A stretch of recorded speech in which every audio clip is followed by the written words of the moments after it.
Welcome to Afterschool Burrito Time.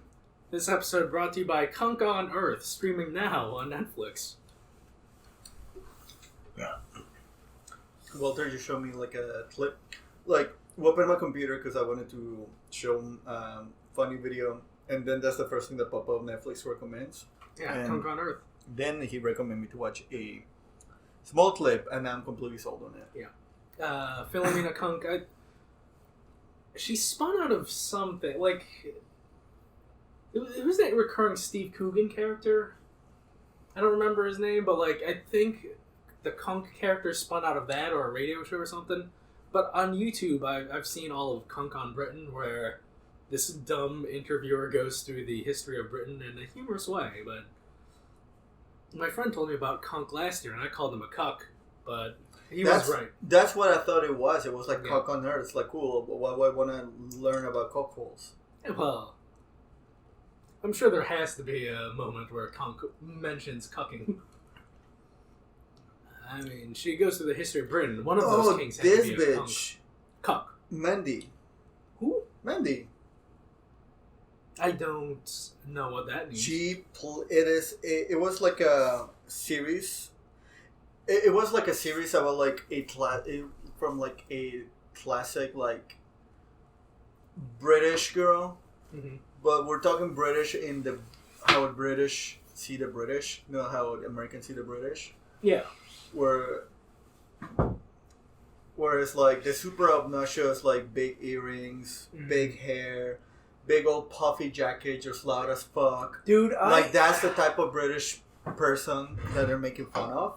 I fucking loved that series. I love that 90s, early 2000 British streetwear look of the puffy, like the Ali G look, the puffy jacket. They still exist. Yeah, like what, bruv? they still exist. Word, man. Like there's a video out there of a high schooler who's not allowed to vape in the bus or plane. I forget what she's not allowed to, and she fucking goes off, and they still exist. It's Hell great. Yeah! It's great. Hell yeah, dude! Shout out to shitty British people. Listening to Dizzy Rascal blasting Bassline Junkie. I'm a bassline junkie. I don't need no speed. I don't need no ketamine. Oh, fuck. All it needs is that sick bass lines. But it's only February now. Mm-hmm. But this January had some major bangers for video games, as far as the both of us are concerned. I skipped. We were both gonna play Forspoken. Yeah. But I skipped on it because I wanted to play Fire Emblem more, and I don't regret that decision at all. I fucking love Fire Emblem Engage. If you've been playing Fire Emblem since like the first came over to the US, you're gonna love it, which is my case, because it goes back to like the very campy, very like one-noted storyline, but the combat is super fun and super in-depth, and I like it a lot. I love Three Houses, don't get me wrong. It's the perfect entry point to get anybody to Fire Emblem. However, like the maps were super boring, and the units were just super boring. The unit variety wasn't super fun. This one has a ton of variety, and because they had the whole like engaged ring mechanic, it makes the fights a lot more fun, a lot more interesting, because it's about like not only who you're gonna bring into the fight, but like also who are you gonna be pairing them up with who, because there's a ton of like different things that you can do. Yeah. I'm loving it. I'm loving it. I'm when I hit chapter 21, 22, I forget what it was, and there's only 26 chapters, so I'm almost done with it. I'm probably gonna try to do another run. Give it a rest, and then whenever I feel like replaying it again, I'll probably do my Manning run, because that's usually how I do it with Fire Emblem. So far, how does this stack up amongst your favorite Fire Emblems? So nothing is gonna beat Path of Radiance, I think, because that's my favorite one. That's a GameCube one? GameCube one, yeah. Okay. Was Radiant Dawn the Wii one then? Yes. Okay. Radiant Dawn was the Wii one. Path of Radiance and Radiant Dawn, and they're they're sequels of each other, and they also like tell the story very well. Radiant Dawn stories falls a little bit shorter to me, but I think it just comes down to like how strong of a protagonist Ike was to me. Oh, Very one-noted, but like the arc that he goes through is super fucking baller. And it culminates in Path of Radiance. Okay. No, it culminates in Radiant Dawn. But you just get like so much from him in Path of Radiance. Okay. But we like Ike. We like Ike. Smash Brothers tells us. Fights for his friends. Who's better, Ike or Marth? Ike 100 times. Did the Marth game ever actually come out to North America officially? Yes, as a remake in the DS called Shadow Dragon. Okay, Yeah. Shadow Dragon was out. Yeah. The sequel to that never came out, which also has Martha in it. And you can also play it on the Switch, I think, as the NES version of it. Which one's Genealogy of the Holy War or whatever? That's because that gets put up there as one of the top it's up there from what I'm hearing, because that's one of the ones where like the war goes throughout different years, so you actually get to experience the war with different units, like family or like how they grow up. Mm-hmm. Hence the title Genealogy. I believe that's number 3 or 5.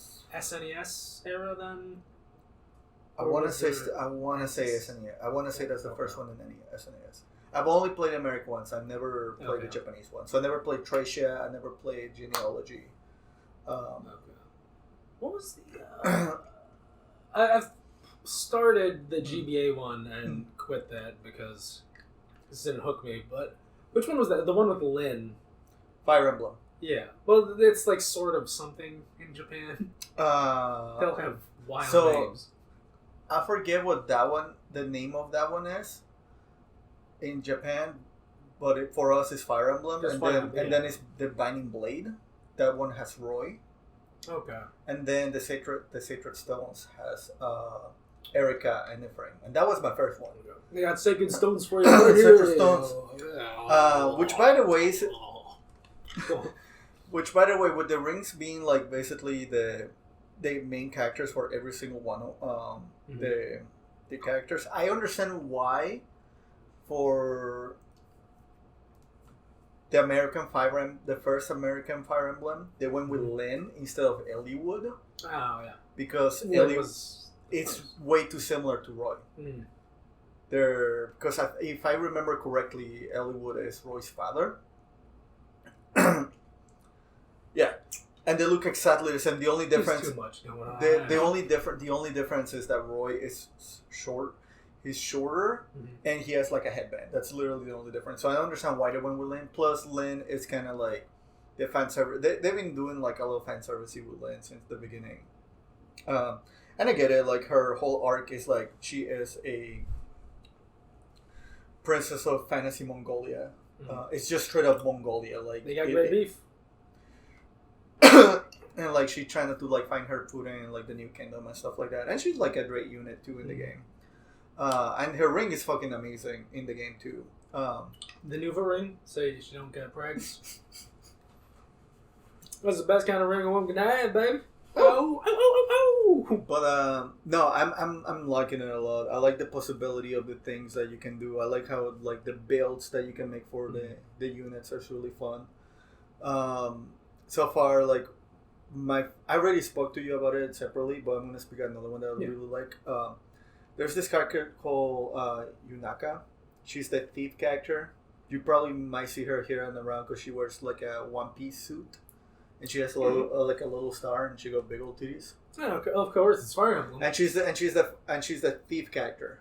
Yeah, usually it's the sorceress who's got the biggest babs. Does the sorceress have the biggest? She does have big ones in this one too. Okay. She's also goth, but back to the thief.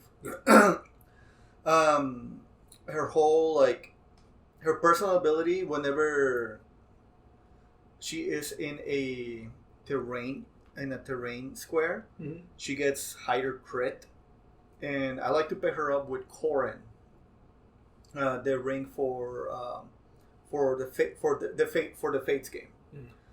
Have you played Fates at all? No. So I hear that's generally regarded as it's one of the worst ones, which is why I never even tried. Because I've started 3 different Fire Emblems and quit all of them because the gameplay never hooked me. But if the gameplay didn't hook you, Fate is going to be the worst one. Yeah. Because that is all gameplay. It is one of super fun for gameplay wise, just because of the amount of classes and the things that you can do, but story fucking sucks. Anyways, the whole thing with Corin is that he's a dragon, and well, in this version, she's a dragon, and she has a special power to call out dragon veins in the game. In the DS game, allows you to call out special effects for the terrain. So like you will get like water tiles, fire tiles, or activate different things. This game does the same thing. However, that is dependent on your type of unit. This game introduced units to be different kind of types. Your infantry units are called backup units. Your cavalry units are called cavalry. You have your mage units, they're called mysticals, and then you have your fighting units. Each one of them do different things that the other ones cannot do, and I think it's super fun. Okay. Because Yunaka falls in her base class, because it's all class dependent, of course. She falls under cover. She gets double the benefits of special titles. And when you get her the Corin ring, she makes mist titles, which gives you like extra avoidance. So she has super high avoidance, so she turns into a Dutch tank. And because she is in a special title, she also gets high crit. So she's a high Dutch tank and just a crit machine whenever I want to activate her. And that's like one of my favorite things to do for her. I like to put her in the fray in front of enemies because she is like my tank now. She's like which you don't usually tend to do with like really flimsy units. Yeah. You toss her into the fray. That way you are able to pull all the character. That way you're able to pull all your enemy units. But because she's more often than not hits hero trick chance for the enemy. I'm able to pull all the enemies and fight a bunch of things. And on top of that, like the difficulty is actually like pretty decent. Where is that? Fire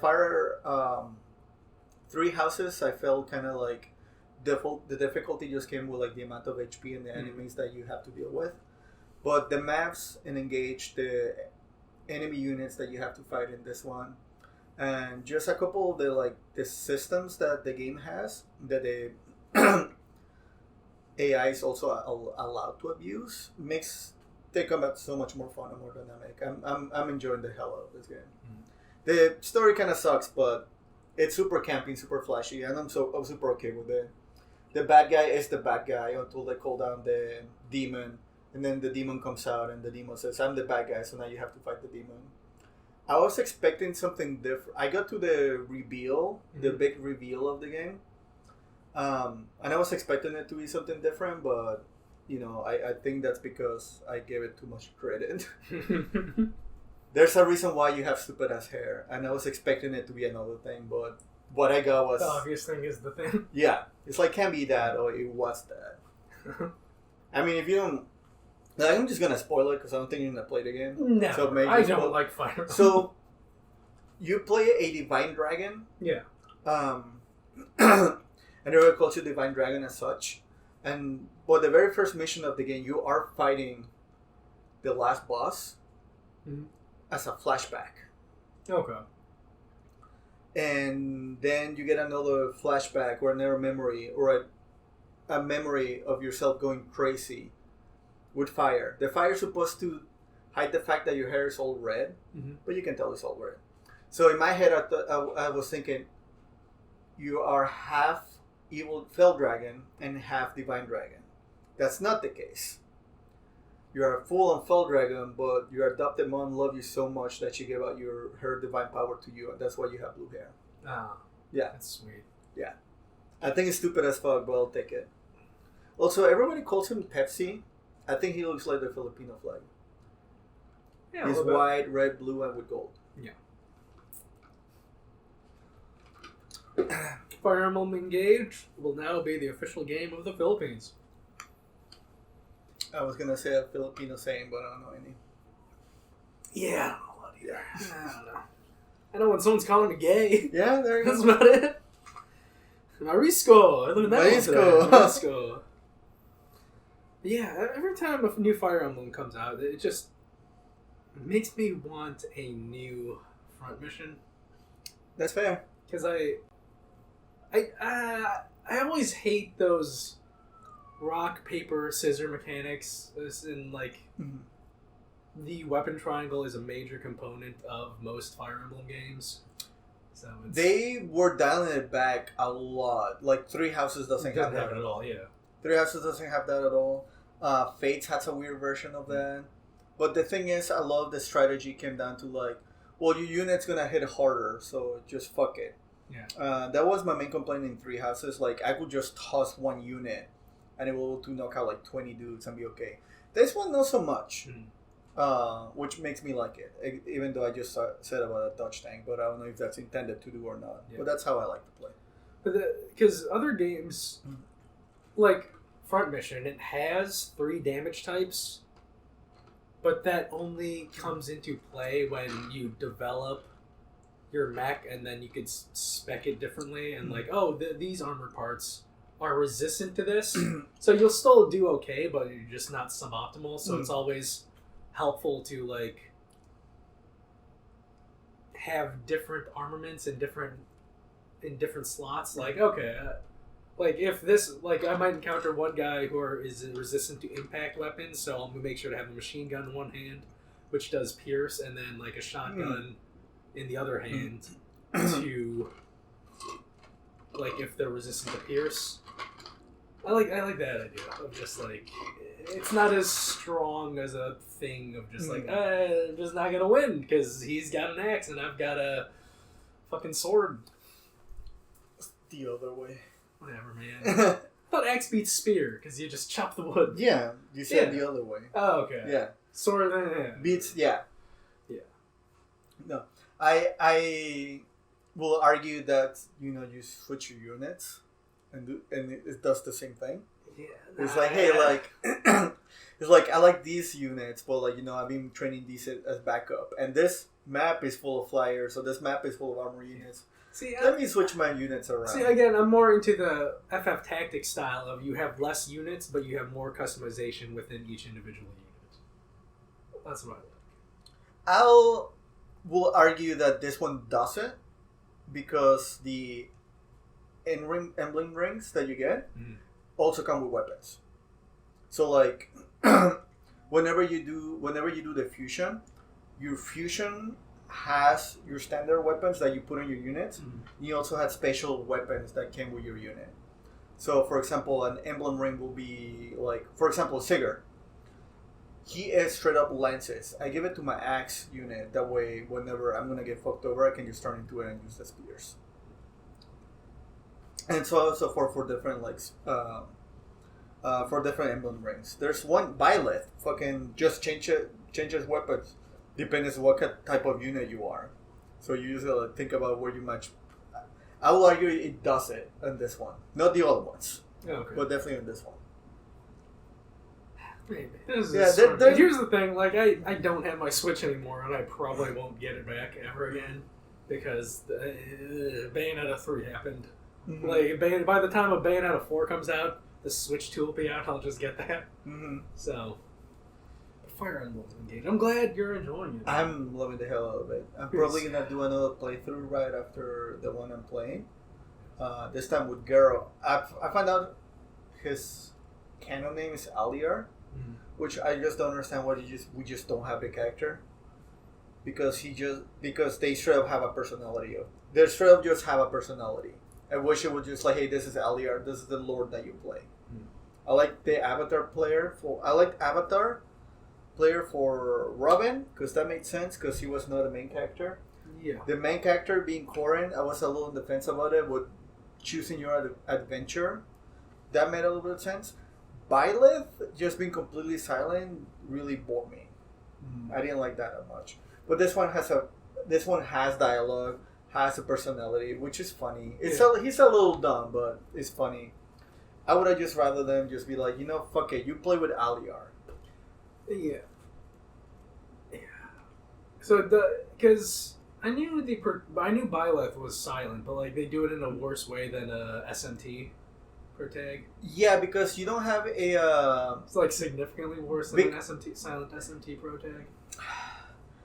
No, I'm thinking about it, no, because I was gonna say that in SMT you have your God, what's the word I'm looking for? You have the person that speaks for you. It's like, what do you know how like? Oh, is it like a Dragon Quest where you don't see any dialogue at all? Because with SMT, you'll see the characters what they're saying in the text box, specifically Persona. But are they completely silent? Violet is completely silent. So you just like select an option and then you don't get it filled out with like what you get it filled. You basically what happens is like you say like it will say like you pick your options. Mm-hmm. And then the character will react to the option that you said, that you're talking to. No. Yeah. It's not like an old school RPG where you have your silent protagonist and then you have another character that pretty much speaks for you. They react to the things that you select. This one they react to the things that you selected, which is exactly what SMT does. Yeah. And I was gonna say no, it's not like SMT, but I'm thinking about it specifically in Three Houses. You have your chaos, your neutral, and your law. I'm just like, no, it doesn't. Except on Three Houses, it probably be chaos, neutral, and racism. Who's racism? Edelgard? Cloud. Okay. Yeah, Edelgard's law. Like hard law. No, I will say that's Cloud. No, I will say that's Dimitri. Because Edelgard's whole thing is like, chief. How much you know about Three Houses? I've talked about it before, but I don't remember. Basically Three Houses has the whole like the haves and the have-nots system, but based off of your birth sign, and some people just end up getting like bred just to have the pure sign, and even then, there's minor signs and higher signs, and that's where the whole like hierarchy system comes from, and the church enforces that system all very hardcore. Edelgard's whole thing is like, no, fuck that. It should be by the worth that you bring into the table in the society. Everybody's equal. Okay. And she tries to destroy all of that. So, okay. Because that game came out like, what, 3 years ago? Yeah, something like that. So, yeah, because I remember, like, being Team Edelgard based on, like, what we've talked about. Yeah. And, like, what I've talked about with, well, like, my cousin who loves Three Houses. And, like, I don't remember why, but I am Edelgard. Plus, she's hot. Number one. Yeah, number one. She's hot. Number one, hot. Number two is like values, and that's a low two. Number one, hot. Number two, she is an axe wielder. Yeah. I like the axe wielder. I like axe wielding. When it comes to like weapons, I like axes. I don't know why. Spears and an eye patch is a cool look. Fucking Dimitri. Yeah. What's his deal? His whole thing gets super fucked up. He is the only survivor of the tragedy of Duskar, which basically was the Red Wedding in the world of Three Houses. That's okay. Yeah, basically he is the only survivor of the Red Wedding of the Three Houses, and then he gets he just wants vengeance.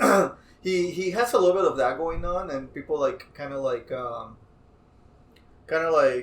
hint to that he might be a little might be losing it a bit. He might be losing a bit. So he might be a little too white boy, but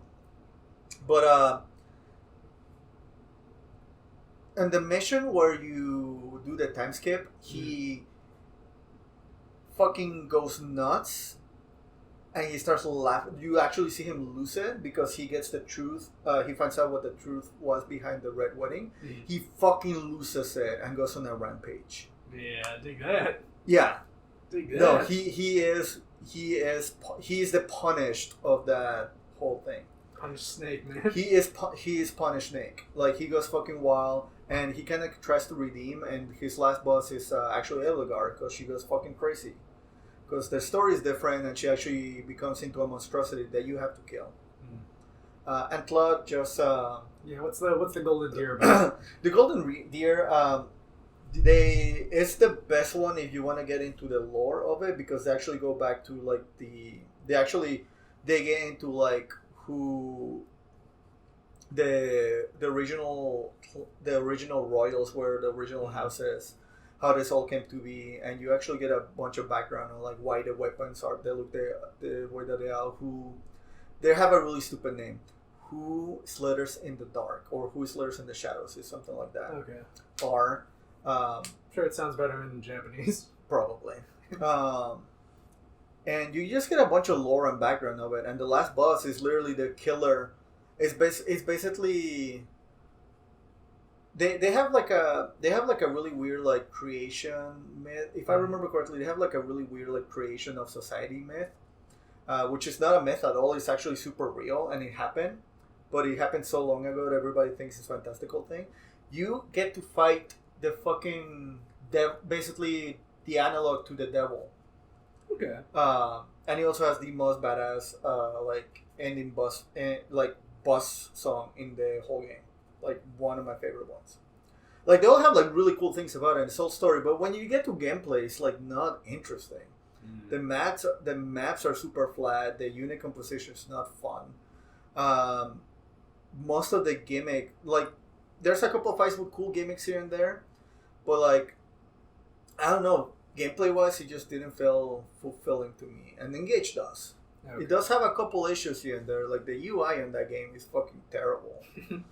But I'm digging it. Like I can't wait to do a second playthrough and use the units I wanted to use, but chose other ones because I just like them more. But yeah, what's been your deal, man? I've just been raving about fucking Fire Emblem. My deal is I like going. I like having very maligned games being the hills that I'll die on. One of the hills that I'll die on is that Cyberpunk 2077 is and always has been very good. New hill that I'll die on is Forspoken. Fucking love it. I love it. I love Forspoken. It's rough. I get why people don't like it. It is one of those middling divisive games, but it's something that is really clicking with me as someone who loves kind of like superhero open world action games like Infamous. Infamous 2 is one of my favorite open world action games. Until Forspoken, it probably dethrones it. Listen, as a No More Heroes and original Nier and Drakengard fan, I understand your middling game that you will die for. It does have some Drakengard Nier-ish stuff to it, also. So, I knew it was an isekai. I didn't know it was an isekai because she wanted to fucking kill herself. Yeah. Yeah, I didn't know that. Yeah, she was thinking about it. Yeah, that's... I saw because it's February, it's the go-to month to talk about race. Like, I saw this one review of it, and they balked at some of the creative choices about, like, the Frey Holland, who's the protagonist, of her being, like, a street person criminal thing. It's just like... Is this just an uncomfortable white writer having issue with a person of color character dealing with the negative realities of urban living? Because that's what the writer that I read felt like. But I thought Frey Holland is a very refreshing protagonist. And once you get past the surface level diversity of, like, oh, you have a major AAA title with a black woman as a protagonist, you have even more diversity of... You have a street person as your main protagonist in the game. Someone who is essentially homeless. She starts off in the game as a squatter in New York City. She has been through the foster system. Like, she grew up as an orphan and then just bouncing through the foster system, just having trouble in, like, school, having trouble, like, getting by, which is why she's a squatter, why she's resorting to criminality. It, like, really plays into those... like urban origins of just like shit, life's hard. I was gonna mention something like that because the game, and I think rightfully so from what they've shown, at least marketing wise, the humor and the dialogue of it is just like very suffering and very like Whedon-esque. Yeah. But I read a small article like the first like hour, like how introduced, like she went to kill herself, she's basically homeless, and everything you say is like, okay, yeah, no shit, I will be impressed and super happy as well. When you go from your darkest moment, and to like probably the happiest you've been in a while. And even then, she's not happy. Really? Yeah. Oh, that's even better. Like the long arc of it is like refusing the hero's call. Like there's Joseph Campbell bullshit of like hero's journey, but her whole thing is like refusing the call. But then it makes sense for her reluctance to trust other people and like wanting to be there for people, because this is like a 21-year-old who grew up in the foster system, bouncing around homes throughout her entire life, and being told like, you're not living up. You have so much potential, but you're not living up to it. It's like, what the fuck am I supposed to do with this? Well, like without opportunities. Yeah, I don't have opportunities. I'm fucking like I'm dealing with abandonment issues my whole life, because like you're an orphan, man.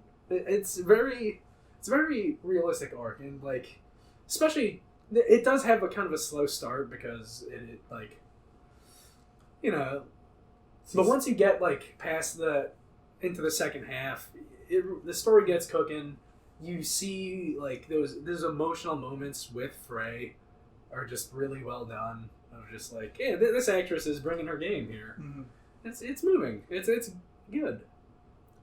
It's not great, but it is like good. I like it is a refreshing character rather than just like this. You could have this stereotypical JRPG like whatever guy, like the stereotype of Cloud Strife from the original Final Fantasy. But, like, no, this is all very justified with her upbringing.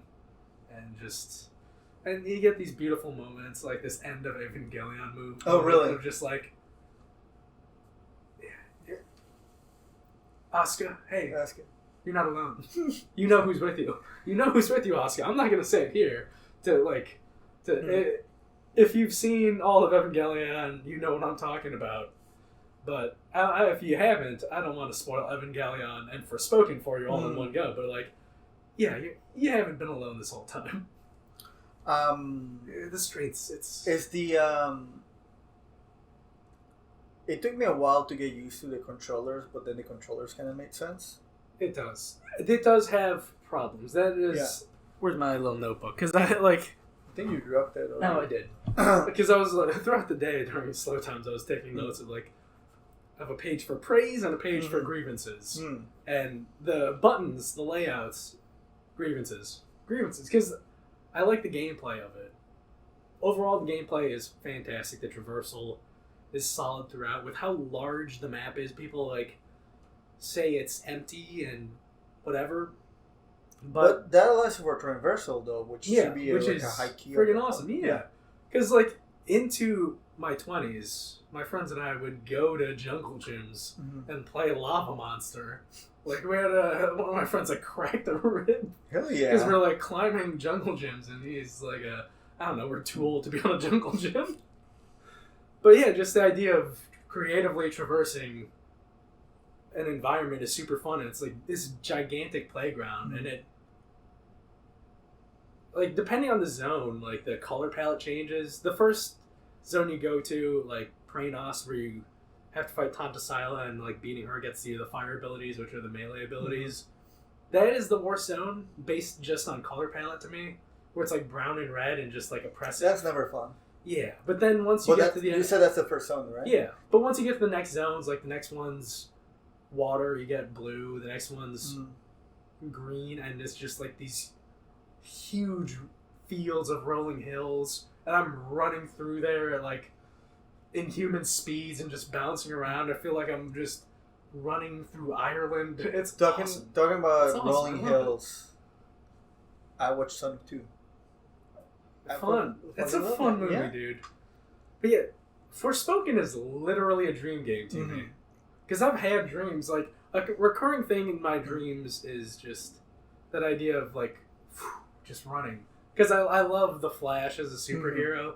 So, like, something that, as I've gotten older, I don't have it anymore, pretty much. But, like, lucidity while dreaming of just... And one of the triggers is, like, oh, I have infinite stamina in it. This is Yeah. a dream. Mm-hmm. Awesome, cool. I could like shape it a little bit. Just running around. Yeah, exactly. And then this is like, yeah, I'm just running around, bebopping and scanning through these big fields, and like, it has that Crackdown feeling of, all right, let me just bounce around this open world, and as I go through there, I find things that make me bounce around the open world better. I'm like, yeah, this is just satisfying. There's a lot of like, kind of repetitive content, which is going from marker to marker to marker, but it's satisfying to me because also the way the checkpoint system works, you can mark your own checkpoints and it's numbered like 1, 2, 3, and you have up to 5 points. So what we could do is set up like a little relay of like, okay, let's open the map. There's a chest there, chest there, chest there, chest there. Let me make a path for myself and let me just like run that path and just try to get through it as efficiently as possible. And just like, all right, this feels good, man. This feels good to play. That sense of play of just let me hit a button and it feels good to press because something cool is happening on screen. And like that you get from playing a good fighting game, that you get from an action game like Bayonetta or Devil May Cry 3, just like touch buttons, cool shit happens, and Forspoken nails that. Do you get better magic than the funnels? Because that was my favorite magic in the demo. The funnels are just always useful because with the amount of flying enemies in the game, it's just like, yeah, just have something that so it just hits them just freely as you're doing other stuff. But again, like you said, the controls are wonky.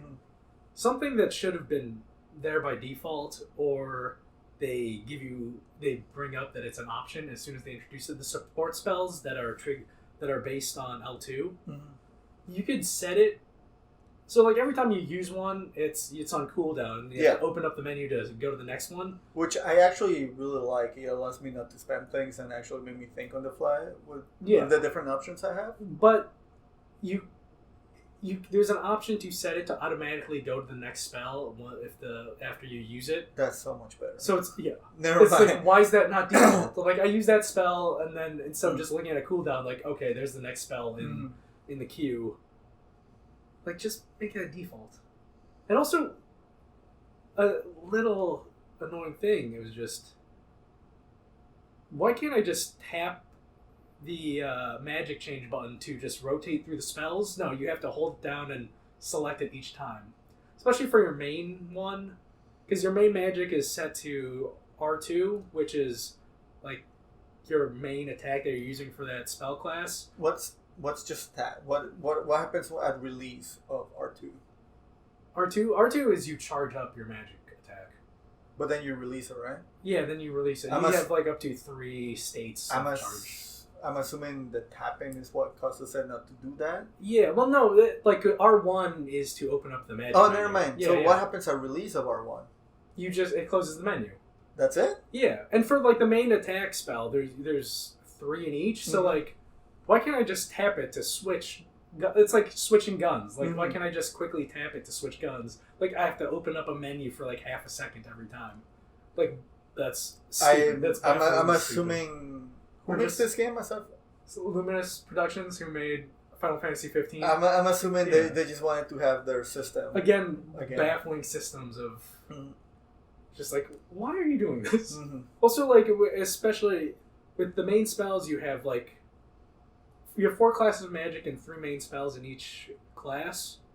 So, like, why can't you just let me tap it? What's the other ones? And then the support magics at L2, they give way more spells, and those are the ones on cooldown.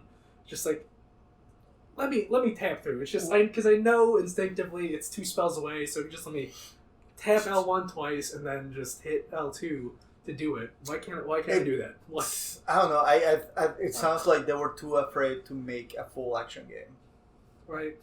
I mean, that seems to be the MO of... That seems to be the MO of Luminous Productions. Because there are elements of... Like, of game... Especially when you use the red magic tree, which is the melee-focused one. The combat does feel like, at times, like... Oh, this feels like Noctis, where I'm just holding down the attack button and he's just swinging his sword around. So what are the other spells? So what are the other types of spells? Because in the demo you only have the fire and the earth magic. So yeah, purple is earth magic, which is phrase magic. which like the vines, the poison. but then like the main attack spells, they feel like guns, Mm-hmm. which I like because it actually plays into the lore of the characters. Where Really, kind of because like Frey, she comes from Earth. mm-hmm. So her idea of offense would naturally be firearms, guns. So you just have elementals. Yeah. Okay. So like her like basic Earth spells are just like one feels like a machine gun. The basic thing feels like you're just. I like the shotgun. Yeah, shotgun thing. Yeah. And then the first Tanta you beat is the Tanta of Strength, Mm-hmm. who's the fire magic, who's the melee stuff, and like she's like a 6'5" buff woman who's like a general. So of course like she considers magic in the way a warrior would have, just like I'm going to use this magic to manifest melee weapons, and then that plays into it, and then like it's similar to how the not as deeply as the other ones, but like it plays into like these characters like this. This sounds a lot more in depth than I was expecting. Yeah. The thing is, like, again, like the combat is fun. Mm-hmm. Just touch buttons, see cool shit. I'm talking about the world, the lore, Yeah. and stuff like that. That sounds a lot more in depth than I was expecting. Yeah, a little bit. Yeah, there's like just a weird amount of thought into it. Because you're just tossing like names for things, like the thought. I don't know what that means. Yeah. So I'm just like, well, shit. They have a whole system. Yeah, like here's another thing about exploring the world. It is empty, but it is a post-apocalyptic world. Like there's this blight that Frey's immune to. And this blight killed 99% of humanity on Earth. That's honestly like one of my favorite things about the original Nier. It's like it's a post-apocalyptic world. That's what's gonna be fucking empty. You don't know it's a post-apocalyptic world until like you get a little bit into it. This one, it's like, oh yeah, this is, everybody's dead. But like once you go outside and realize how large the world is, and like, oh, that town's the last remnants of humanity. Humanity's fucked, man. And then, just the little things. Like, I get why people aren't going to connect with it. Because it doesn't have those big things of just like, whoa, that was like a neat find of just like a Witcher thing of just like you run into like the side quest. Like, no. You're just going to find upgrades, gear, or like a little paragraph of lore to read. And that's not enough for some people, but for me, it is. It is, man. I don't know. And also, just running through the world to get to those bits is very satisfying. Just the rhythm of, like, all right, I'm gonna hold down B to parkour, but then I'm just gonna have to like rhythmically hit B to get speed boost, or I'm going to have to switch to rhythmically hitting A to like kind of bounce around if the terrain's more varied and I'm not maximizing just the sprinting thing. Honestly, one of my favorite bits, like to this day, is like this is in Super Mario Sunshine, getting the Hydro Boost power up for your flood, just going to the ocean and just fucking going ham and just running around as much as I can everywhere. So I don't know. I'm really excited to pick it up. I'm just gonna pick it up on a sale just because, like, I don't know enough about it, and from what you were telling me, it makes me really excited for it. But I just don't. After God of War, I don't think I want to be doing another game like that. No, that's I was worried at first because, like, if you, I don't know if I've talked about it on this pod, but like I've talked about a lot about on the Nerdington Post of just I suffer from open world fatigue a lot. But because this isn't so bogged down in like story as much as God of War is, and you're not like in a boat, you're not going through these cinematic moments. It's just here's this world, run through it, go at it at your own pace if you want to. Because, like, again, just a lot of freedom in this game, like freedom of movement, like freedom to tackle it how you want. Because, like, the IGN reviewer beat the main story in 15 to 16 hours. I beat, like, the first Tanta, which is, like, the one with the 4 demigods. Like, I beat her after 13 hours, and then just, I'm at 45 hours now, and just, you can putz around. The way I like to do it is, because you have to beat each Tanta to unlock a new weapon, or spell class, and spell, like, upgrade tree. So I would just, alright, I'm gonna fuck around until I have enough ability points where as soon as I unlock that magic tree, I can unlock everything instantly, and then just it's satisfying. How much of a... So you would... If I were to pick up the game, how much would you recommend to beeline to the melon tree and then putz around? I just beeline it. Just beeline it? Yeah, because I went 13 hours of that game of only having a fourth of my abilities. Mm-hmm. Just like beeline it to get at least half of your abilities. And then, again, like some weird baffling decisions, you don't get the fourth and final tree until right before the final boss. That's really annoying. Yeah, it's like you get it, and then you get a couple encounters, like literally a couple of encounters, and then like here's the lead up and the final boss. What game did I play recently that actually had that issue too?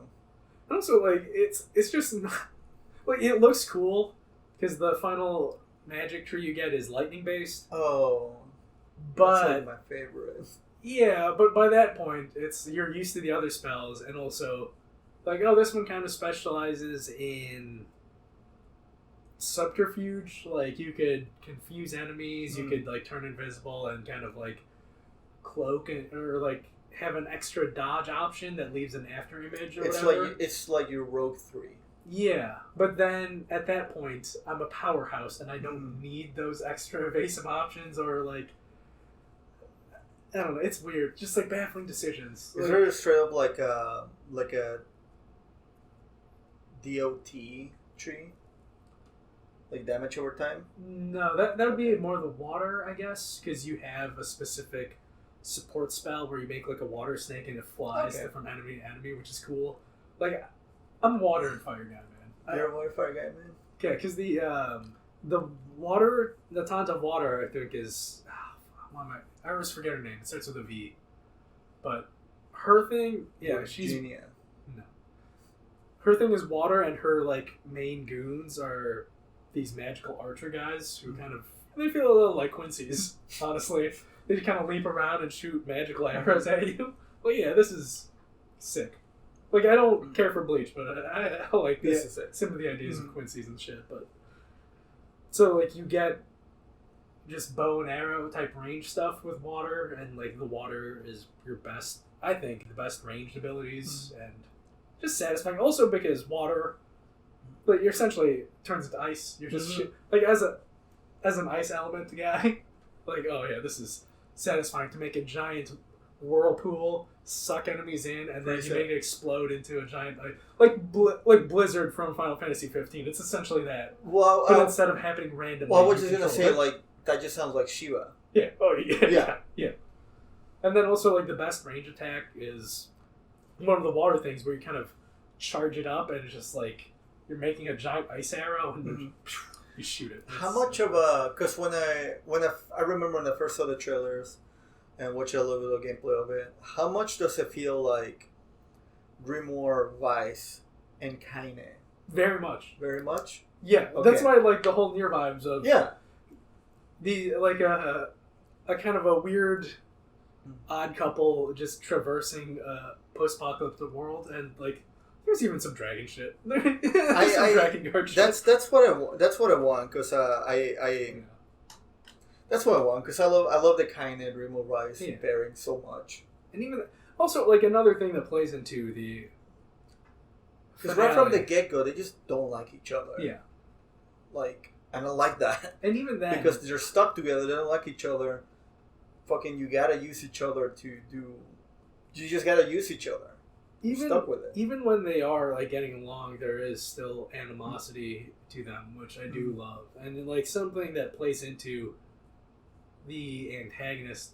Something that I love, again, with the world building, how fascinating it is. Like, you're going around and reading about this... Like, even before this blight happened, the corruption that fucked over Athia, you're reading about, like, how before that happened, the Tantas fought, like, this invading force called the Red Egg. And, like, oh, Athia was pretty fucked even before this was going to happen. Oh, okay. And, like, they were in the process of rebuilding, and then this thing happened. So I'm like, all right, I'm reading about this war that happened. this has to come into play at some point in the story, and it does in a satisfying way. Just like, I'm getting this backstory that has nothing to do with anything so far, and then when it happens, it's like, oh, that's cool. And then also something I like about, because you have Frey, who is like a petty criminal who does come from that like rough background. Like the thing with the like spoilers for the final antagonist. I'm not gonna fully spoil, but because of that background, someone who has been in front of a judge as like a juvenile and like as a young adult, and like at the start of the game, it's about like the judge giving Frey leniency for like grand larceny and just like, hey, do community service. Like, I know Frey has potential. Like, Frey pays it forward. Like, Frey believes in like rehabilitation, which is kind of the stuff that like she was learning along the way of just like, no, everybody has value. Everybody should have a chance, and that's something I love about heroes, like Spider-Man. Yeah, like he's a hero who actually believes in criminal rehabilitation. Because when he does, like in some arcs, when he is in the position of power of like owning a company, he would hire ex-cons and like, hey, if you want to turn your life around, here's a chance because I know you have potential. That's like, I don't know. If you like the Punisher, you're an asshole.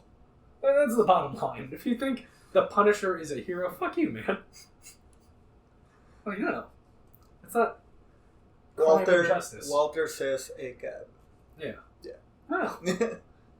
Especially Memphis. Yeah. Ooh. But yeah, like, I don't know. Because there's I cropped it out from Daredevil, where Daredevil's just like, there's an arc where Daredevil goes to prison, and it's like, he purposefully gets caught because like he hears about like some shit going down in this evil prison, and then like he causes a riot, and then he's like king of the prison, and then like once somebody goes down to talk to him, he's just like, what are we even doing, man? The prison industrial complex is a fucked up like thing. Like, what are we doing as heroes? Just sending these guys to jail where they're not being rehabilitated, and the state's just making money off of them. This is fun. It's oh my god. Forspoken's great, man. It's great. I'm really excited to play it. Like I said, like once there's like a pocket of time, and we're talking pocket maybe like a month and a half, where there's nothing that that speaks to me that I really want to play, I'll probably pick it up on a sale.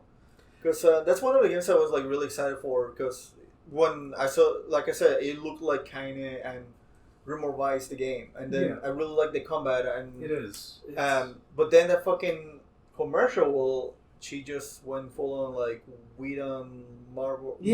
And that is literally only in the first hour of the game. I'm okay with that. Yeah. I'm okay with that. I've seen a couple of videos here and there about like a couple line reads, and they're actually like funny. I just hope it's not the whole thing, but I trust you. I'll trust you if you're saying it's just like the first hour, like first 5 hours, which I'm okay with. Also, in the menu, set tell them to shut the fuck up. Yeah, set banter to minimal. Because even that, like, I initially put on medium, and then like, oh, there's still like. It might be just because I've probably did a lot more exploring between main story quest moments more than most people. It's just like, I'm hearing the same lines too many times. Oh, that'd be annoying. Yeah, so just like, even on low, it's like, oh, I'm still kind of hearing this stuff more than I'd like to. But even in post-game, it's like, they say different things because the character dynamic changes. So it is neat to hear that, but like, just put it on minimal. Yeah, that's minimal. Yeah. Once I find out that's an option, I was thinking of doing that. Because even on low, there's still a lot of repeat stuff. Well, I can tell you it's not gonna happen next month because I forgot Octopath Traveler was coming in next month. Not next month. This month. It's fucking February already. The Square Enix shotgun of RPGs of just like, let's release something every month and then maybe support it. I loved Octopath Traveler, even though it has its issues. It was the best 7 out of 10 game I played when it first came out. I'm so excited that the people are actually going to be able to interact with each other. And this time around, like I really like all the characters, like how they look, except for the hunter. Granted, I'd rather have her than fucking what we got with the huntress. Oh, with the how she was written with the weird Shakespearean accent. I hate that. Yeah, and I one of my favorite characters in the game, in the first one was Therion, which is the thief. The thief. I love them. Him and Primrose, I would say. Primrose has the best arc all around. I think like that is the best character in that game. But I just really like the gameplay of the thief. Plus, I really like that the thief. You can just build so much around him. Like he was on my first playthrough, he was my healer. And then my second playthrough, when I actually tried to do everything in the game, he was my main attacker, and I loved it. Really excited. The second one, it's a hot girl. Yes. With huge titties. Have you been watching the character trailers? Because I have. They are great. Yeah, because I'm invested in her. Just like, oh, she's in this kind of thieves/assassins guild, and she's like just looking for a way out. I like that kind of basic story. I like that basic storyline. I like the merchant. I didn't like the merchant. Tressa is annoying. I love her as a character, unit. As a gameplay unit. I think she's great as a gameplay unit. I forgot his name for the second one, but the merchant, this second one, I love them. He's hilarious. He's just like a shit eating like merchant. He almost reminds me like a used car salesman with a lot of heart, which I just like that kind of archetype. Which there really has a little bit of that in Mr. Robot, which I finally finished, and I love that show. And I also really like the priest this time around, because that guy's a fucking psycho. The priest, which I didn't like how they did it. Somebody recommended me like a really shitty manga / anime called like Redo of a Hero or something like that, where the main hero is a healer and he just tortures people because he can. And I thought I was like too edge lordy for me even. But I like it on him just being a dick, because he has the church behind him, and I like that. I like the characters. I like that the warrior is a very noble warrior. It's very similar to the first one, but like, you know what? I'm a sucker for that kind of archetype. Like one of my favorite Final Fantasy characters is Bash von Reisenberg of Dalmasca. 12. I know, but there's just something about him. I just like those. I'm a Gabranth guy. Those knights that are by the duty, regardless of the side, like, hey, I like, even if the kingdom goes bad, he doesn't follow the kingdom because he even knows that's wrong. Like those kind of characters, like I love. I love. Yeah. And I'm a feeling like that's what's gonna happen with this warrior, which I'm okay with. Yeah. But no, I like this cast of character, and I like that finally like their stories are gonna be interacting with each other. Yeah. Which was like a thing I was really missing in the first one. Yeah, I remember that being a huge complaint of just like, the rest of the characters are just there for the gameplay, like because you have each individual story, and then it's just like if you go to this for the super boss, the real ending, they tie into each other in the weirdest fucking way, and it's through a ninth character. See, something that annoys me about that line of RPGs, like with Bravely Default, where you have to beat it 4 times to get the true ending. Like, this shit doesn't respect your time at all. Well, the first, I would say, the Bravely Default, you only have to beat it twice. I thought because there's a loop I thought it was 4 times. Everybody, I don't know how the fuck you get 4 times. You beat it. You beat it once, and then the loop happens, and then you just have to do the 4 crystals. You just have to do the 4 crystals. I didn't think it was like. Yes, you have to do the loop like 4 times. It only feels like you do it twice, just based on the context of everything. Yeah. Which I didn't mind. In Bravely Default 2, little spoiler alert, you do have to only beat it twice. And that's it. But it's fucking great. See, Nier Automata is the only thing that gets that I like that about, because they do it very differently. I'll give you that. They do it very differently because they do it well. Yeah. Because Drakengard 1 didn't fucking do it well. Drakengard 2 sure as shit didn't. 3 fucking sucked about it. Nier 1 was fucking great, but it was a slug. Yeah. Even... But I love all of those games. Even Nier Replicant, the remake, even though it is much better, it still does not respect your time.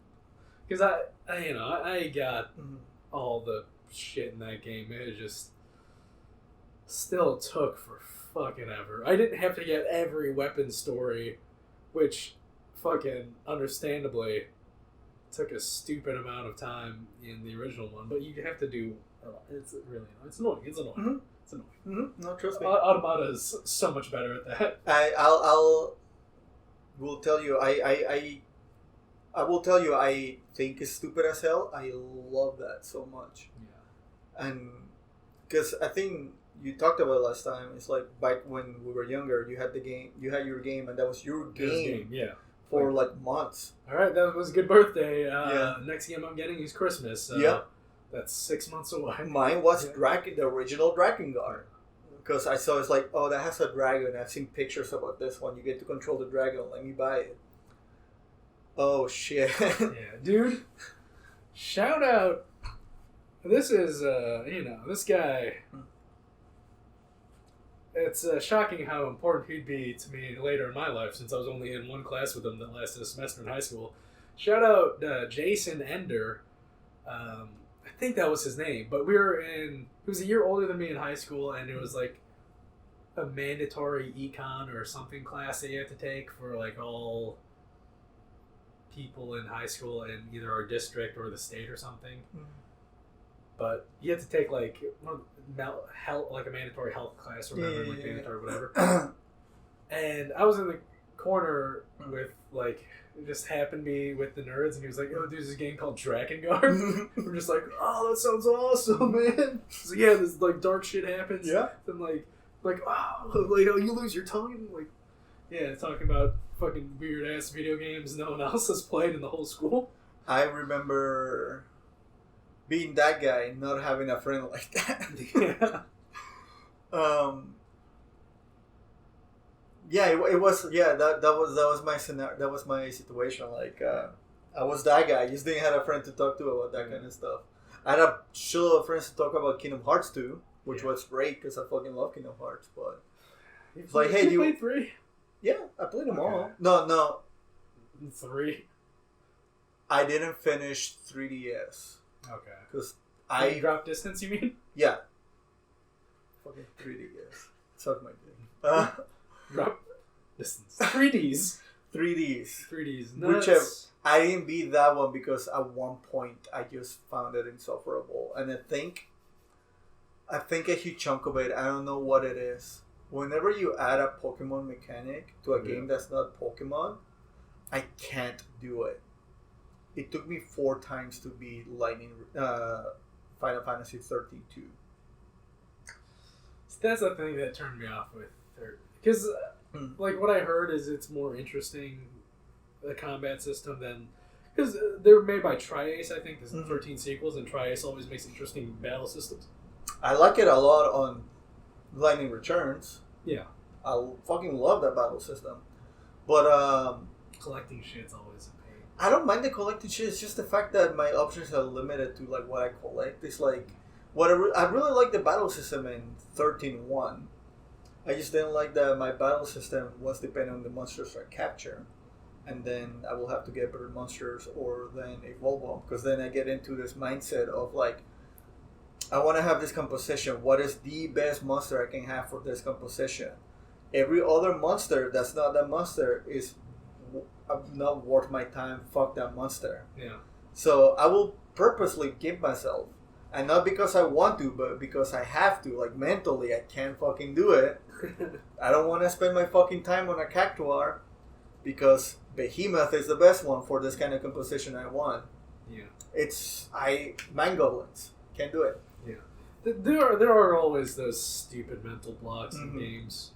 Like a huge thing for me in again back to Forspoken. One of the 3 pieces of equipment you customize are your cloak, necklace, and fingernails, which I like a lot. Yeah. So since I pre-ordered on PC, I got these gaudy RGB LED fingernails. That's annoying. They kind of it's great. They kind of glow. So in a dark spot, you just see in the shadow these glowing fingernails. I am equipping these, and I'm never equipping them for the rest of the game unless I find something cooler, and I did not. There are stuff where since I like using the fire magic, this one gives me a boost explicitly for fire magic. They don't glow in the dark, though. I've done a couple things like that. Yeah. Sometimes I just whatever. I'll just deal with it, even if it looks a little ugly. But something like Dragon's Dogma, where a good 90% of the damage that you do is based on your equipment, and just would that be a really nice combination of RPG and character action game? You can get away with a couple of things, and some of the things you can get away with, if you know how to fucking Dante and Nero, you can get away with a couple of things. So I've worn suboptimal armor for some of my classes because it looks cooler. Yeah. Sorry, I want to be Venom Snake with a medieval armor. I'm just gonna do that. I don't care that the fucking demon armor is better. I want to have my cloak. I want to have my armor piece. Yeah, that's where I'm at now in post game Forspoken. Of just I'm just exploring the map, and then there are these 4 archdemons around the map. I was gonna ask you, is there super bosses? Yeah, or things like they're that? Not super. Okay, they're just side. Yeah, especially I'm at a point now where I'm all right, I have the suboptimal nails on. Let me just here's the cape I leveled up, but I don't like how it's not my favorite looking cape, so I'm just gonna equip this cape that has shit stats on it and shit perks on it, but it's my favorite one to look at. Yeah, and I could get by on combat without it, so let's just keep it equipped. I like that the drip. I like that games allow you to do you can play suboptimal as long as you have good reflexes or just good gameplay sense. You're fine not being having suboptimal equipment. I like that in a game. Yeah. I think, granted, I would much rather just have transmog. I think every game that that's ideal. If any game has visual equipment, just fucking add transmog to it. Even if it's an in-game thing, fucking add it. Just do it. So that's like a Souls game to me. When you get to a certain point where you're confident in your abilities and your weapon, where I'm I'm not gonna get hit that often, so I'm just gonna equip the coolest gear. My magic character has full on the thorn armor, except for the helmet. The helmet is the heretics, the one that looks like the caripote. I don't know what that means. The pointy hat. Or the crystal? Yeah. No, not the crystal. He has he's part of the battle mages, so he has the headband across. He has the armor. He has the statue face with the headband across his face, but he has it's the pointy hat, like the KKK hat. Oh, but kind of jester colors. Yeah. That guy. Okay, where the beard's part of the mask. Yes. Okay. Yeah. That's what it is, because that looks fucking sick. Yeah. And yeah, I'm taking I'm taking a penalty on health and stamina, but I look fucking sick. And guess what? I know how to fight these dudes. I don't care. That's the thing with Dark Souls 3 specifically. Just equip whatever. I'm just gonna wear the slave rags, and I have my sunlight straight sword and grass shield on my back. Just all right, this is. I'm playing a weird barbarian in this run. Especially when you go with one of the dark endings where you just kind of stab the firekeeper in the back and just step on her face, when you're just dressed in slave rags. I'm yeah, that's right. Yeah. That's right. I'm I'm a dirty dog. Yeah. Yeah, just talk about Dark Souls 3. I sometimes think about that Udex Gundyr fight. No, Udex Gundyr. Champion. No, which one's the one that you find Darkfire Link? Is it Champion or Udex? I know. No, it is Udex. They're like the same guy though. They just have the. Yeah, but the Senpai is actually fucking sick. Yeah, well, because it's not the first boss where it has. Yeah, and he actually like shouldered it. Like sometimes I think about that fight because that's a really fucking cool fight. Like I feel like if Millennia had like that type of pacing, it'd be a lot more satisfying. Millennia's just annoying. Yeah. Just annoying. Like, the getting health back on hit, even if you're blocking, fucking sucks. Yeah. And then, just, her moveset isn't that hard. Except, phase 2, she'll plague you and regenerate health. And then she has that one big attack that is ridiculously hard to avoid / dodge. And if you block through it, she just gets all her health back, which is just it's not a fun design. It's like it's challenging, but it's not fun challenging. I think again, best combat encounter of any game is Ishin the Sword Saint. I was gonna say, I think I mentioned it to you, Malenia just feels like she belongs in Sekiro. Like of all the characters, I feel like she belongs in Sekiro. Just because of her combat. Like I think the only attack that you can remove from her is her flying, and she sends out the clones. Yeah. If that, because that big ass Millennia combo, the one you get with her weapon art, waterfall dance. Yeah.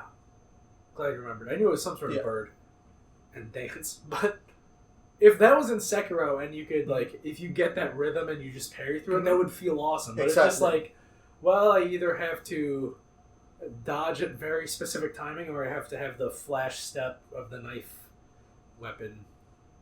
Just put it in your fist. That's what it did. Yeah. Or you could have have your mimic tank it. That, by the way, that was the funnest. Like doing a Kestas only run is so one of the most satisfying things I had because I had Bloodhound steps, so I was just full on anime. Like, it was great. My Kestis, it also has Bloodhound step on it, so just I want to be a shonen character, just like zip around and I'm Rock Lee. Yeah, believe it. But no, dude, I'm really happy with how Fire Emblem turned out, and like I love the units. Like I'm a little bummed out because the one friend I talked to I love about Fire Emblem has been going through some shit at work where they just overworking the hell out of them, so I'm not able to talk about them a lot too. But like I fucking love that game. Like I love all the crazy comparisons that you can do. And one of my fucking favorite things that it did, I'm just gonna rave about, is like I spoke briefly like how different classes are different types of unit. By far, my favorite type of unit is backup units, which are mostly your infantry, like your foot soldiers, which are always, historically in Fire Emblem, I always feel inferior to cavalry because they get less movement. And the stats are slightly distributed, but like when movement and speed is king, you always want to go with cavalry. So a lot of the endgame maps in Fire Emblem, you just bring in Paladin. You mostly just bring in Paladins and Pegasus Knights and Warrior Knights and nothing else. Maybe a mage here and there, and even then you want to bring in like a mage knight, whatever. I really like backup units because what they do, as long they are within the attack range of their weapon, they will attack along with you. But it's a flat 80% chance of them hitting it, and always does 10% of the damage of the health of the enemy. So half of my reliable squad are characters I already like, and I put them in backup units. So like whenever I attack, I have them all lined up, so that way they follow up. So at least I'm doing like 50%, maybe sometimes, and it's super fun. Like it's just find them. It's so fun that I'm gonna attack an enemy, and then you're gonna be seeing so many like. Your squad full helping you fight on. It's fun. Dude, hearing just all this strategy talk is it's getting me. I'm getting hard dog here. Because after this, like February, I'm probably gonna pick up either Diofield Chronicles or Marvel's Midnight Suns, and based on how cheap it is, like with again another Square Enix game that did not do well. So like when it was on sale last, it was like 50% off. That's really good. Like 6 months, like less than 6 months after it came out. So like I'm hoping I can pick it up on Steam because I for 50% off because I liked that demo. I put like 3 hours and beat the demo. Like again, this like it could be better, but it's fine. Yeah. It's doing something new and novel, and it's fine. And I'm okay with that. I'm at the point where like I'm okay with it's fine as long as it's fun and it does something different. It's fun and fresh. Fine is good. Yeah. Like fucking like seeing. I miss the PlayStation 2 era when somebody just like, hey, do you want to make a game that's basically a fighting game, but it's just a single player fighting game. Yeah. Yeah, what should we call it? God Hand? Yeah, sure thing. Let's fucking do it. Yeah. I love that Square Enix still does that. Mm-hmm. I love it. Even though, I mean, it's not working out well financially for the company. But they put out a new Valkyrie profile nobody likes, but I'm glad that they did it. Mm-hmm. They put out in the last year, they put out a new Star Ocean game that is the best Star Ocean in like the past decade, apparently. But it looks like ass, and it didn't get any promotion. I mean, but they did it still. Yeah, they fucking did it. I'm okay with games looking like shit if they play well. And then Forspoken, this game was buried before it came out by the Twitter mob, and it'll never recover. It's because with a mainline Final Fantasy, with Final Fantasy 15, and Square Enix canceling its Season 2 DLC that would have expanded the story and given fans what they wanted, Square Enix is not going to support Forspoken in a way that CD Projekt supported Cyberpunk, where it would get that second chance for fans to like turn around and love it. And it's definitely not going to get an anime that's going to boost it and skyrocket sale, give it that like third wave. Well, I'll tell you what, there's always a chance for a Netflix series. I feel bad for the actress who plays Frey. Cause she was in the new Charlie's Angels that bombed. She was in the Netflix series that got canceled. The Netflix Resident Evil series that got canceled. And now she's in... Oh, that's the same girl? Yeah. Oh, okay. Now she's in Forspoken, which got buried because... The marketing department... What? They put the worst foot forwards of like, what's the shittiest dialogue in this game? Yeah, put that out. Put it in. That's what the kids want. Yeah. The kids will find this ironic. Yeah. Wait, no. Not all publicity is good publicity. It is just... but yeah. And then also with like the weird technical things going on with Forspoken. Like on PS5 and PC, just like the different issues. I've seen some oddly ass screenshots. It looks... like, I'm talking like close-ups of Frey. And they look really fucking weird. It doesn't have... I get why it doesn't have, like, the skin doesn't pop, like, in Final Fantasy 16 trailers or, like, other things. Because it focuses more on just the fast movement and the animations of just walking, flipping over objects, and the spell effects are all awesome, and you're not noticing... Like, during 95% of your experience, you're not noticing that, but then when you have two characters talking, you're just like, I've seen better skin on like on fake people, but it's fun. It's fine. And I love it. It's that classic feeling of like a Drakengard or a Nier. Like if you love.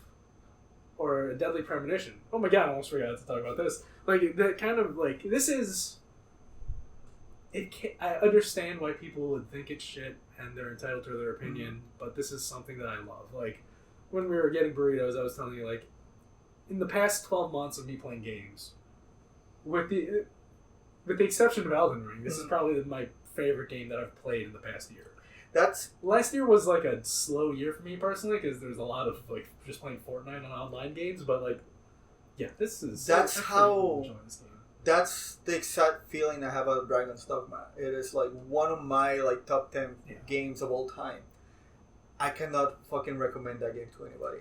Yeah, because the first half of the game is insufferable to go through, and you have no way to find out what it is unless you rely on another site or word of mouth. And if you don't have that, why the fuck are you even playing this? But then you switch classes once or twice, and you're like, "Holy shit, this is the best game ever!" Yeah, especially like if you're not including the Dark Arisen content, I feel like it clicks a little too late. Yeah, and then I was super psyched originally for Dragon's Dogma because fucking like the new game from the team that made Devil May Cry. Yes, I'm in. But then, like, I didn't play it until the PC version, like, years later. Mm. And then, by the time I beat the main story campaign, I was burnt out. I'm like, like, I hear it starts really cooking afterwards, and I'm like, I'm burnt out, man. Yeah. I'm burnt out. No, literally, like, the game... And that's the thing, the game doesn't start cooking until you hit the point where you have to do the worm license missions. And that is, like, a good, like, maybe half of the game. So I have to tell. So whenever I'm talking about it, it's like, hey, the first half of the game fucking sucks if you play it in the intended way. Yeah. Don't play it intended way. Just go wild, find things that you want to do, and then because you're just doing chores for other people. Yeah. And that's even if you fucking find it chores, because the game is not fucking gonna fucking tell you. Yeah, because it takes like a while before you get to the point where like, I can start making good equipment. Yeah. It's just like, oh shit. It's no, I know exactly how you feel. Like I love my pieces of trash. Yeah, it's those all-star 7s. Yep. It's like, yeah, man, this is like if I think about it, if I think about it as with objective a lens as possible of like all criticism is subjective, but like everything doesn't click. And I get why people don't like it. But I like this 7 more than 10s that I've liked. Yeah. Just like, yes. It's our three-legged dogs. Yeah. Yeah. Like, if fucking Zone of the Enders 2 is one of my favorite action fucking games good of all time. But I'm like, it's kind of flimsy, but yeah. I'm digging. Guess what? It's flimsy in the right way. Yeah, man. But yeah. I'm just going to mention this real quick before we... 7s are good games, especially if they're your 7s. 7s, yeah. Which is... Well, 7 is good. 7's still good. For a sweary 65 game. But I played The Missing, J.J. Macfield, and The Island of Memories, which is... And that's the game that you wanted to gift me, right? Yeah, when it was on sale. I'm not spending $30 fucking dollars. Yeah, don't do that. $8, yes. Yeah. Here's the thing.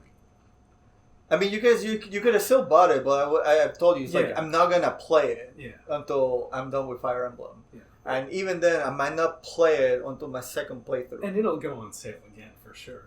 But I'll wish list it, probably. I played this game because we were talking about Swery last time, and just that guy is he makes all-stars 5s through 7s. And I've never beaten one of his games because they're a little too rough for me. Or just a little too bloated also. But J.J. Macfield, I beat that game in 6 hours. It's a atmospheric puzzle platformer, which is a fucking genre I absolutely hate. I hate Limbo inside. I fucking hate that pretentious shit. Where, like, it's some dickhead who, like, took one film class and learned the term chiaroscuro. And like, yeah, fucking... I saw Dr. Caligari. Let's make a game. I will argue. A lot of these people just read the Wikipedia entry for Mise en Scène. But that's the thing of, like... J.J. Macfield has that going on. But it has something to say. What do you get from Limbo or Inside? You get a vague idea of something. But J.J. Macfield has something like really important to say about like the human experience and just acceptance of oneself, and the way they incorporate the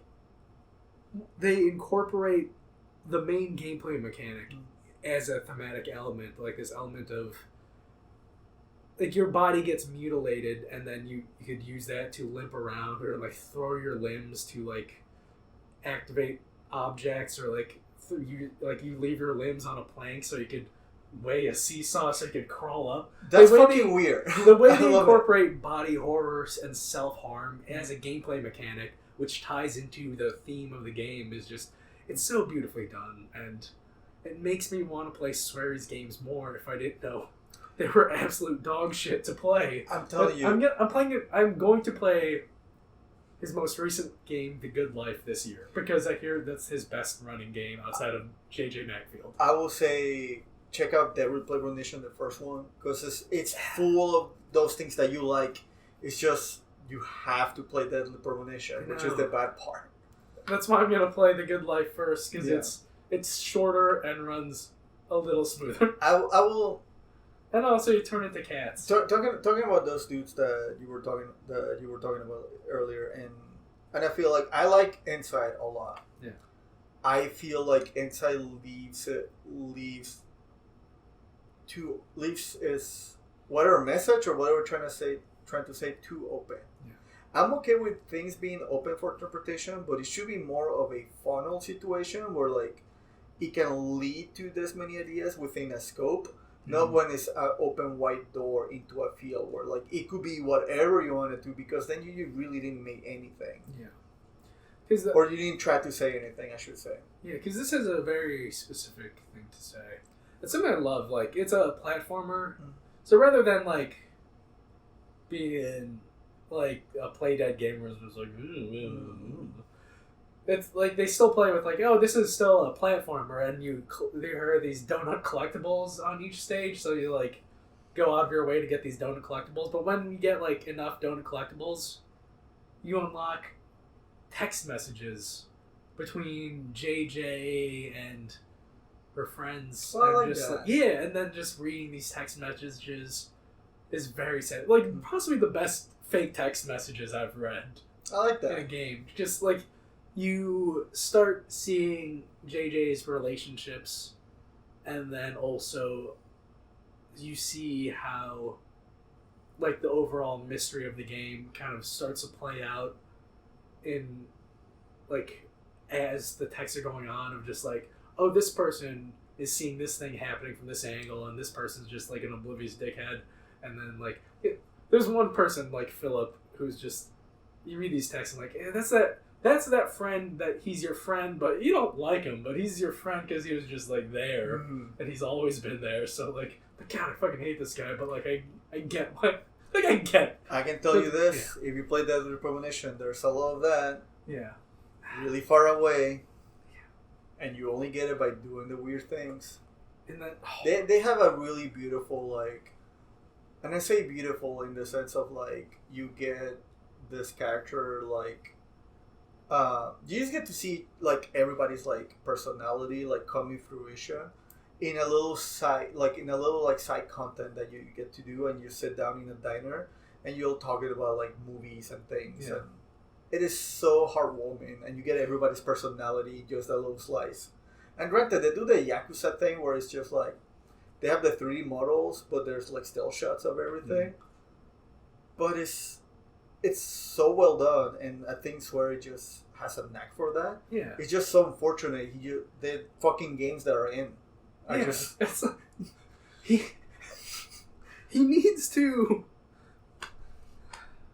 He needs to Yoko Taro it and just team up with competent developers. We're just like, hey, I'm going to write the thing, and then like the producer at Square Enix is going to hook me up with a team who can execute on a competent game. Just like do that. Just do that, man. Because your in-house team, they're just not.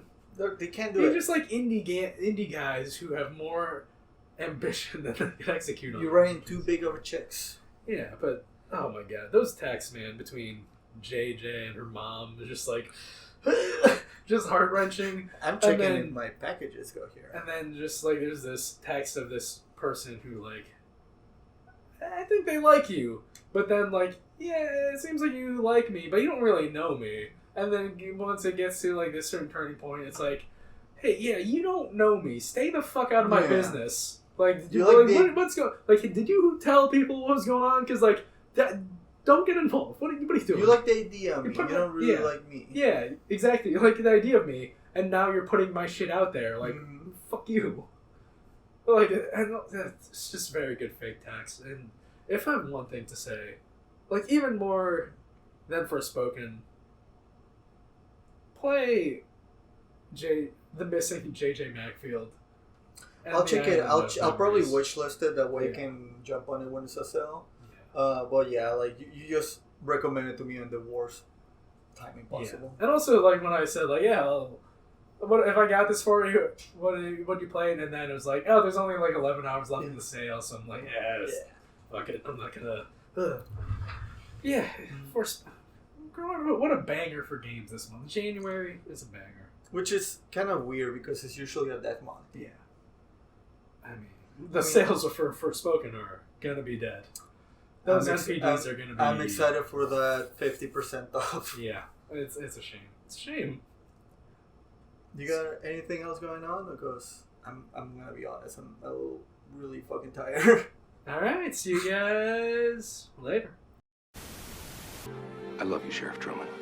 I love you, I love you, I love you, I love you, I love you, I love you, Diamond.